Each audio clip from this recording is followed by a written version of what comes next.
ዩኒቨርሲቲ ሚኒስትር ሚስተር ስላሴ መነጋገሪ ለናዮ እዛ አሃዱ ሰለስቱ ወንዘ ሰለስቱ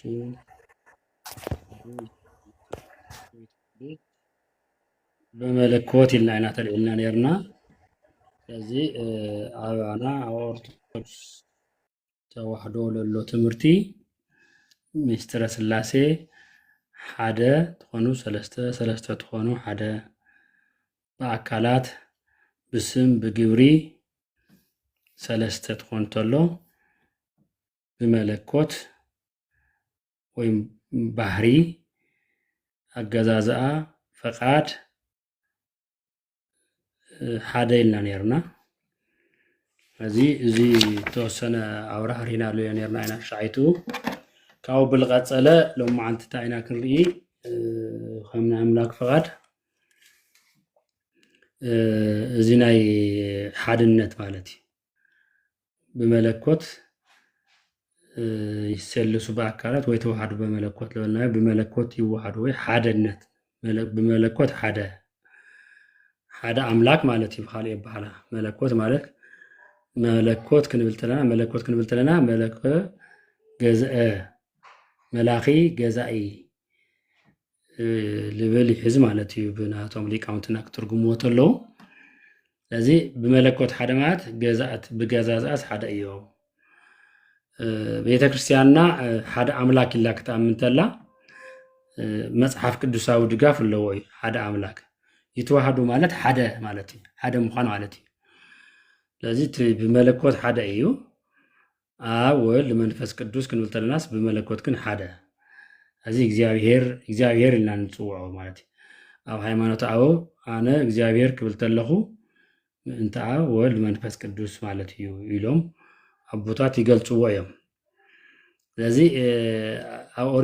ኦሪት ዘዳግም ምዕራፍ 6 ቁጥር 4 ድዕሪና የለ ቤተ ክርስቲያን ሓደ አምላክ ኢላ ተአምኖ ይናገረና እዩ አቶም እስራኤል ስምዑ ወይ እግዚአብሔር እስራኤል ስምዑ እግዚአብሔር አምላክና እግዚአብሔር ሓደ እዩ ይብል እግዚአብሔር አምላክና ወይ እግዚአብሔር ሓደ እዩ ይብል ሐዚ በመለኮት ሓድነት ክምተለናስ እግዚአብሔር ማለት ሐዚ እግዚአብሔር እንደይብለና አለው እዚ እግዚአብሔር ሓደ እዩ አቶም ህዝብ እስራኤል ስምዑዎ አምላክና ሓደ እዩ እግዚአብሔር ሓደ እዩ ይሉ ይናገር ስለዚህ እግዚአብሔር አምላክ ወይ በመለኮት ሓድነት ክምልተለና እግዚአብሔር ሓደ እዩ ኢና ንብለና ማለት እዩ እግዚአብሔር ሓደ እዩ ትንቢተ ኢሳይያስ 45 ቁጥር 5 ተመሳሳሊ ባዕሉ እግዚአብሔር አነ እግዚአብሔር እየ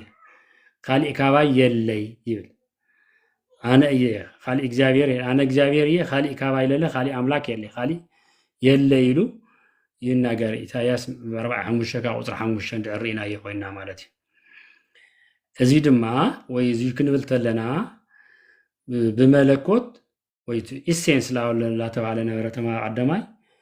ሓደ እዩ ማለት እዩ ካው ለይመቃቀል ማለት እዩ ለይከፋፈል ማለት እዩ ካው ለለ በህዋሳት ወይ በአካላት ተገጣጢሙ ለይኾነ ሶይሉ ግን ሓደ ወይ ተበንጨረለ ብትን ዝሩብ ለይኾነ ዝሩብ ወለ ይኾነ አምላክና እግዚአብሔር ሓደ ነው ለለና ተመለኮት እንደለና ዝሩብ ለይኾነ ግን ለለ ሶይሉ ብልኾነ አካል ብዙ ያምዝ ተገጣጢሙ ነው ለይኾነ ልምታይሲ መጽሐፍና አለ ወላና ቅዳሴ ለተሪኹም ቅዳሴ ማርያም ለመለኮት የማን ጸጋም ላዕሊ ታሕቲ ስፍሓት ወይ ለለ ጎኒ የማን ጸጋም ወይ ላዕሊ ታሕቲ ጎኒ ላበልና ብዙ ብልክዕ ክነቅምጦ ይንኽእል እንደዚ ይኾን ለዚ ይመስል እዚ ያክል ከምዚ እዩልና ክንብሎ ይንኽእል ክብል ተሎ ታይ ማለት እዩ መለኮትሲ ብቁመት ለ በወርድ ለ በገጻት ለ ወይ አቅጣጫ ማለት እዩ ላውዚ ገጹ ላውዚ ገጽ ብዙ ገጽ ላውዚ እንደዚ ሰፍዕ ለየማን እንደዚ ለጸጋም እንደዚ ለምዚ ልልዎ ነገር አንሕና ብንልክዖ ነገር ልልክዕ አይሆነ መለኮት ካው ለመለኮት ምድናኒ ምቅናዓይ ምትሓቲ ላውዚሆም ዚማሊ ልበሃል የውሉይ ሕዚ ታይዳ አይና ንብለና እግዚአብሔር بأكلات بهمزي لنا قصة وبالخونة نجار له قطعتيمنا همزي لنا كهمزي همزي له تقطعتيمو إيو بيمان إيد إجري همزي لنا لا عينو لي جن لا زرو لا خوني إنا نبلنا كنستوعب لنا كاو جابير أملاك لا تعيو زلعلماوي إيه لا إذا حد إذا عمل ملكوتنا زلعلماوي فترات ገደብ ለና ካብዚ እስከ ዓዚ እኒአና ብዙ ጊዜ ነበርናይ ብዙ ጊዜ እኒአና ንብል ከምኡሎ እዩ ሰማይ ምድሪ ክፍጠር ተሎ ቅድሚኡ ይነበሩ ማለት ሰብ ክፍጠር ተሎ ቅድሚኡ ይነበረ ማለት እዩ ለይነበረሉ ጊዜ እኒኦ እዩ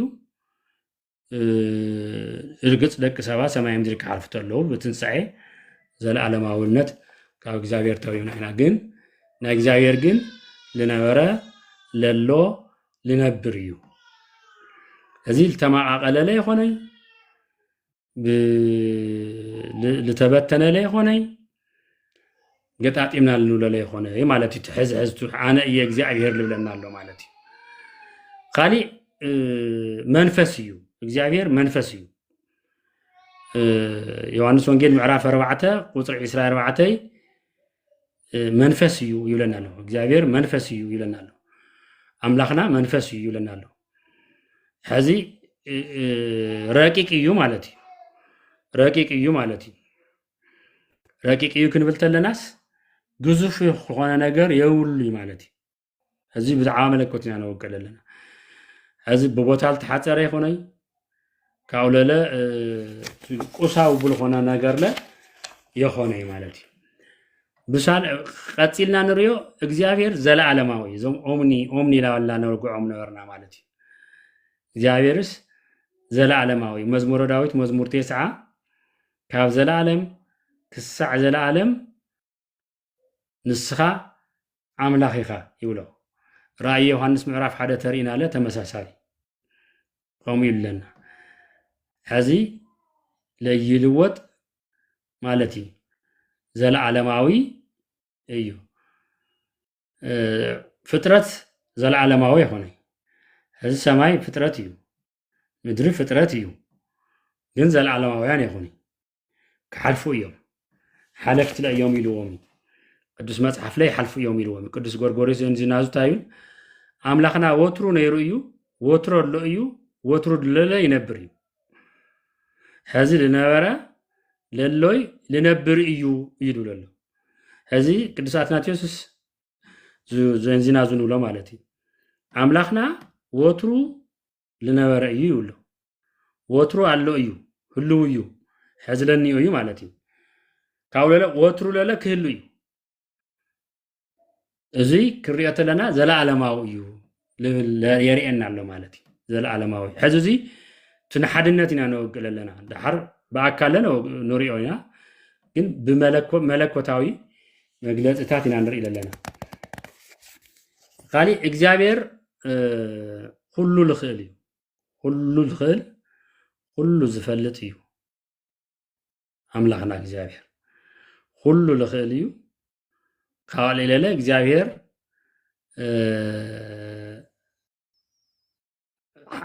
ዘፍጥረት 17 ሲ ቁጥር 1 ታ ይብለና ኣሎ አነ ሁሉ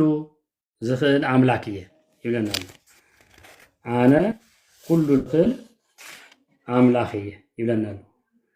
ለዚ እዚ እግዚአብሔር ሁሉ ልኽእል እዩ መለኮት እዩ ሕዚ መለኮት ገዛኢ ፈጣሪ ዶ ሁሉ ልኽእል እዩ ንበለ ካሊ ቀፂልና ንሪኦ ኣብኡ ናዩ ማለት እዩ ቀፂሉ ኣብዚ ሕዚ መለኮት ንብሎ ኣለና ንሓድነት ማለት እዩ ድሓርለ ለአብለ ልወልድለ መንፈስ ቅዱስ ለአካል ልስም ልግብር ነሎ ለና ለኩሎም ልኾን እዩ ምክንያቱም አነ እግዚአብሔር ክብል ተለኹ ሲ ምንታ ወልድ መንፈስ ቅዱስ እዩ ልብል ሓዙ ኢኹም ከነስተውዕሎ ለና ነገር እዩ ስለ ማለት እዩ ሕዚ ኩሉ ዝፈልጥ አምላክ ኩሉ ዝፈልጥ እዩ ተአምላኽና እግዚአብሔር መዝሙረ ዳዊት መዝሙር 139 ካብ ቁፅሪ 1 እስከ 4 ለሎስ ብዛዕባ እዚ ይነግረና እዩ ብዛዕባ እዚ ይነግረና ማለት እዩ ካሊ እግዚአብሔር ኣብ ኩሉ ልርከብ አምላክ ሕዚ እግዚአብሔር ኩሉ ይፈልጥ እዩ እግዚአብሔር ለይፈልጦ የለይ ካብ እግዚአብሔር ልስወር የለይ ካብ ኣምላኽ ልስወር የለይ ኢና ንብለና ቀፂልና እንታይ ኢና ንብለና እግዚአብሔርስ ኣብ ኩሉ ቦታ ይርከብ እዩ ኣብ ኩሉ ቦታ ሙሉእ በኩል ይሄ ልብልዎ ቦታት ናይ ላብ ግእዝ ክመፅእ ተሎ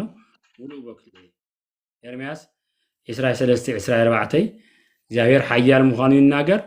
እግዚአብሔር ኣብ ኩሉ ቦታ ከም ልግነለለ ይነግር ሎ ስለዚ እግዚአብሔር ዞም ኦምኒ ላበልና በቀዳማይ ኦምኒሰንስ ላበልና ነበርና ኦምኒፕሬሰንስ ማለት ኣብ ኩሉ ልግነ ማለት እዩ ሕዚ እቶም ኦምኒ ላበልና ነበርና ነገራት እዮም እዚኣቶም ሕዚ ለሪእና ኣለዎ ማለት እዩ ሕዚ እንታይ ኢና ንብል ኣለና እግዚአብሔር ኩሉ ይኽእል እግዚአብሔር ኣብ ኩሉ ይርከብ እግዚአብሔር ዘለዓለማዊ እዩ ኢና ንብል ኣለና ማለት እዩ ሕዚ ብደንብ ክነስተውዕሎ ኣለና ስለዚ እግዚአብሔር ሓይሉ ኣብ ኩሉ ቦታ ኣሎ ኢለና ኣሎ ማለት እዩ እግዚአብሔር ለይርከቦ ቦታስ ፈፂሙ የለይ ማለት እዩ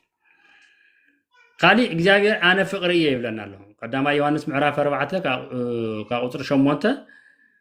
ብዛዕባ ፍቅሪ ተፋቀሩ ምስ በለና ለኩለና ካብኡ እግዚአብሔር ለይፈልጥ ፍቅሪ ይፈልጥ ይብል ሞ እግዚአብሔር ፍቅሪ እዩ ይብለና ሕዚ እግዚአብሔር ፍቅሪ እዩ ኣምላኽናስ ፍቅሪ እዩ ማለት ሕዚ ብግብሪ እዩ ይኹና ንብሎ እዚ ሕዚ እዚ በቃ ኣብ ባህሪኡ ዘሎ እዩ ሕዚ እቲ ባህሪ ንብሎ ኣለና እንታይ ማለት ኢና ንብል ኣለና ፍቅርስ ኣምላኽ ዝገብሮ ይኾነ ወይ ብግብሪ ይገልፆም በይ ፍቅሪ እየ ይግለ ብፍቅሩ ግን ብምንታይ ገሊፅና ፍቅሩ ግን እንተይልና ብጣዕሚ ብዙሕ መልክዑ ገሊፅልና እዩ ካብ ክፈጥረና ተሎ ጀሚሩ ፍቅሩ ገሊፅልና እዩ ፍቅሪ ባህሪኡ ፍቅሪ እዩ ግፅ ግን ለኣናለ ገሊፅልና እዩ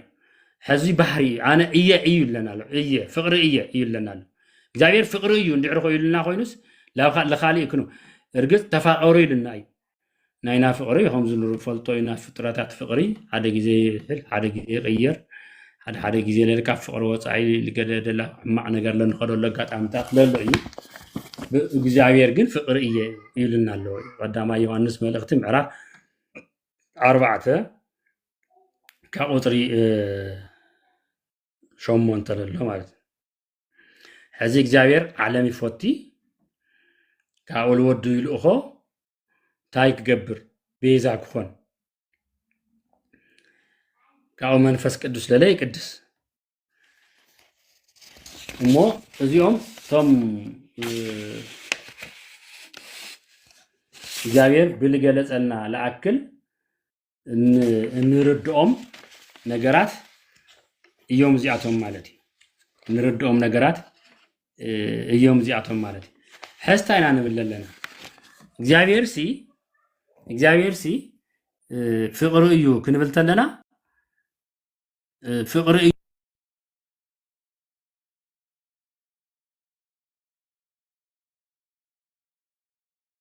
መለኮታዊ ስለዝኾነ ልኩሉ ሲፈቲ ማለት እዩ ልኩሉ እንታይ ይገብር ኢና ኣላ ልኩሉ ይፈቲ ባህሪኡ ፍቅሪ ስለዝኾነ እቲ ባህሪኡ ኣነ ፍቅሪ እየ ስለለና ኣሎ ካብ ባህሪኡ ዝተለዓለ ለኣና ለለ ተፋቀሩ ስለዚ ክንርድኦ ክንክእል ኣለና ማለት እዩ ቀፂልና ንሪኦም ነገራት ኣለዉ ሕዞም ሕዚ ንብሎም ኣለና ነገራት እግዚአብሔር ፍቅሪ እዩ ክንብል ተለና እንታይ ኢና ንብል ኣለና ኢልና ክነስተውዕሎ ክንክእል ኣለና ቀፂልና ንውስኾም ነገራት ኣለዉ እዮም እግዚአብሔር ኣብ ኩሉ ቦታ ኩሉ ልከኣሎ እዩ ክንብል ተለና ለ ስኢልና ይኮና ይኸምኡ ንብል ኣለና ባዕሉ ለል ተናገሩ እዩ ንኣብነትስ መልኣክ ለቅድስት ድንግል ማርያም ክናገራ ተሎ እግዚአብሔር ኩሉ ልኽእል ምዃኑ ምስ ነገራ እያ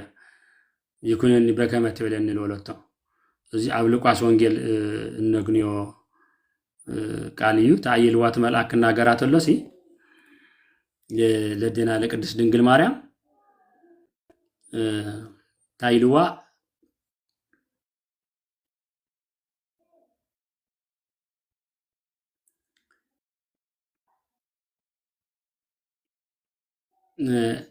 أنسي تاي خاتب لأن اللخا إلا كتبلت الله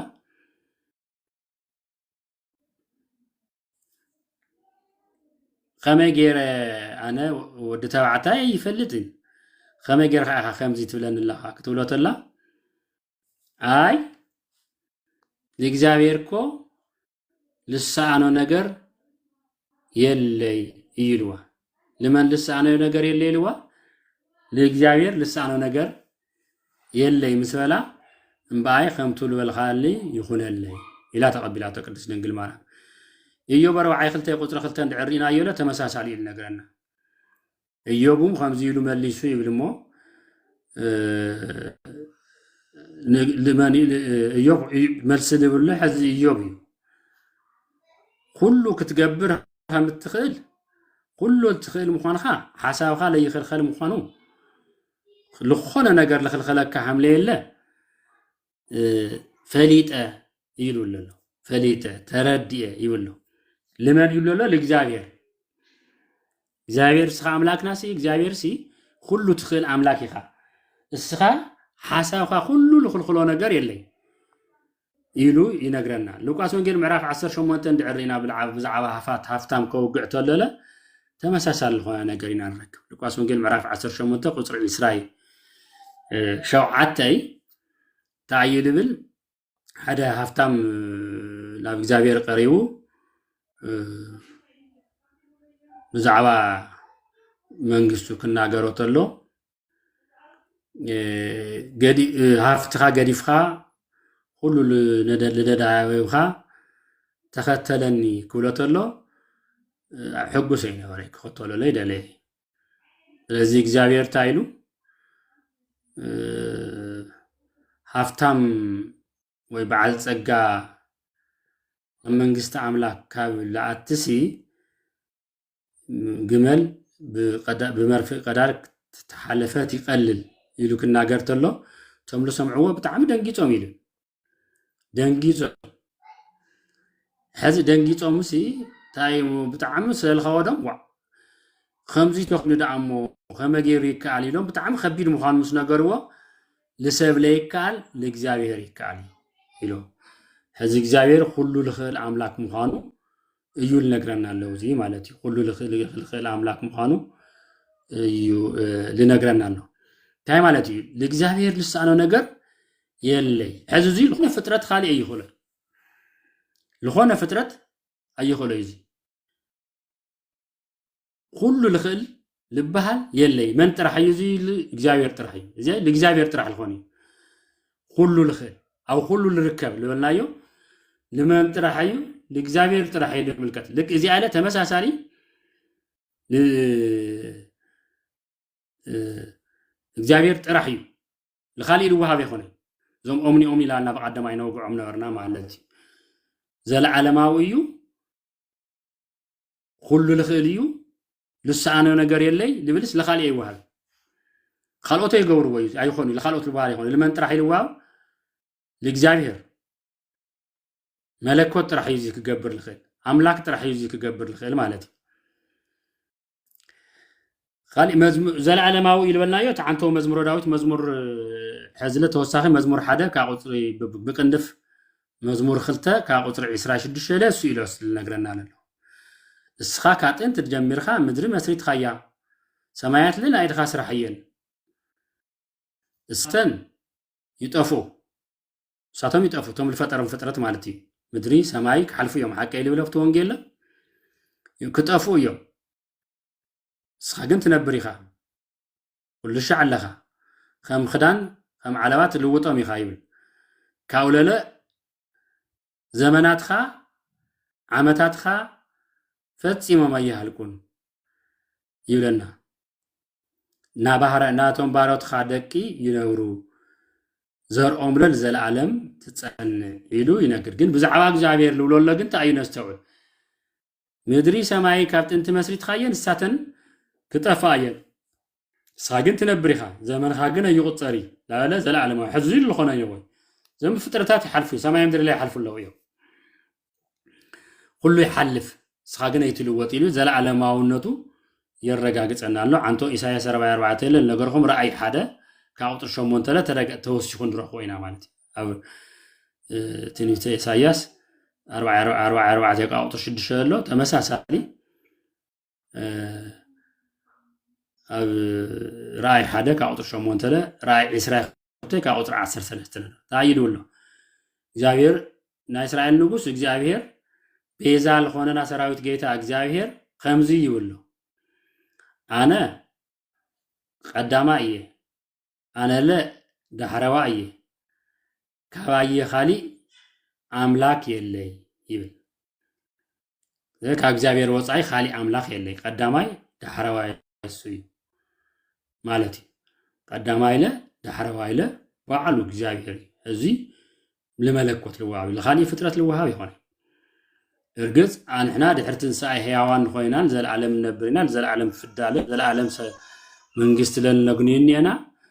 زي ግን بنامن ميو بنا እግዚአብሔር فقادي فطيرو بعلو زل عالماويان كنكون سلال فقرنا بي بنا علنا هون ባህሪና ሞት ልስማዕ ሙዑዩ ባህሪና ጥፋት ልስማዕ ሙዑዩ ባህሪና ሙስና ወይ ጥፋት ልስማዕ ሙዑዩ እዚ እዩ ካሊ እግዚአብሔር ጥበበኛ ለይ ሮሜ ምዕራፍ 11 ተሪና እቶም አንተ ወሕድ ሰለስት ዮም ለናዮ ክነስተውሎም ለና ለኻሊ ልዋሃው ይኾን ይልበልናዮ ማለት እዩ ኩሉ ዓለም ኻኑ ዘለዓለማው ኻኑ أو كل ملؤ مخان لتو كل ملؤ مخان مرقاقت خالي توسخ تقصكوكم أفتح عن تولاقو مزمور داوت مزمور 113 عنتي كاب شمون تجميرو فلتت خابت أعمي حمود إيو يبل بتعمد تفتلت إياه تدنق إيو فلتت نايخا نايك زاوير نايخا ناقر يولو كاو قتيل قنتا يولو برتعتو إياه كاو قتلو لا قال صقع لي لا ولا يخدمو كم منفس خلا بيك خديه يقولو كم منفس خاص لا بي يموك كسوري كاو قص خاخ تعيمو لا بي يموك شفن لا سماي توصيه اول لا خاصخه لا سيول ده اول لا خاصخه هم نسر رحوق لبر يس نسر بتعمي رحوق خاد لخيل ينسر خم نسر لا شاف تبريرة كم فوت يتبريرة أقول لك نبحر مجرشة تبرر خلا يتخات مرحني يماني تخا كواخا أي سوري أنا كواخا كرحك كواخا لخدي اللي لا تصلمات على تاعتي لا تصلمات لك خمتو تصلمتا اباخا برهانيو لسوق علمات لا يسورك لا ولينا هذه السخا خلاليتي فطيرها اب محصنيون سويرخاني غروم دنك خوينا غون تفطيره امسغنكا سراحا دنك ايو نفسي بتاعمي تفلتك عيالاله لاولو እግዚአብሔር ፍጹም እግዚአብሔር ለይውሉ ቦታ ለየለም ኻኑ አው ሁሉ ቦታ ለለም ኻኑ ይነግረናል ማለት ይመጽሐፍና ቀጥልና ግን ታይንሪ እግዚአብሔር ጥበበኛ እዩ ሮሜ ምዕራፍ 11 እንደዕሪና ይሆና ከቁጥር 33 ይነግረናል እግዚአብሔር ሲ ይለናል በዓል ጸጋ እዩ طوله بتاعم تلقيا فتردي له تلقيا يبل قدس باولوس فردولا اي مرمري بالخونه فترات እግዚአብሔር ለምንታይ خمزي ገይሩ خمزي ለሐምዚ ገይሩኒ خمايو እዚ ስለልኾነ ዲ እዚ ለኾነ ዲ ክግምቱ ክናገር ይኽእል ብላይ ምፍላጡ ክምርምር ግን አይኽእል ለመንገድ ካለለ ዓሰር የውሉይ ማለት ሆነ ሰው አልሹ ክፈልጦ ይኽእል ናጎይታ ናአምላኽና ልቢ ልፈለጠ መን እዩ ወይስ መማኸሪኡ መን እዩ ላበለይ ነግረናል ማለት ቅዱስ ጳውሎስ ወይስ ልቁሑ ክፈት ክምልስ ልኽእል ለእግዚአብሔር አቀድሙ ለሃወኸ መን እዩ ሁሉ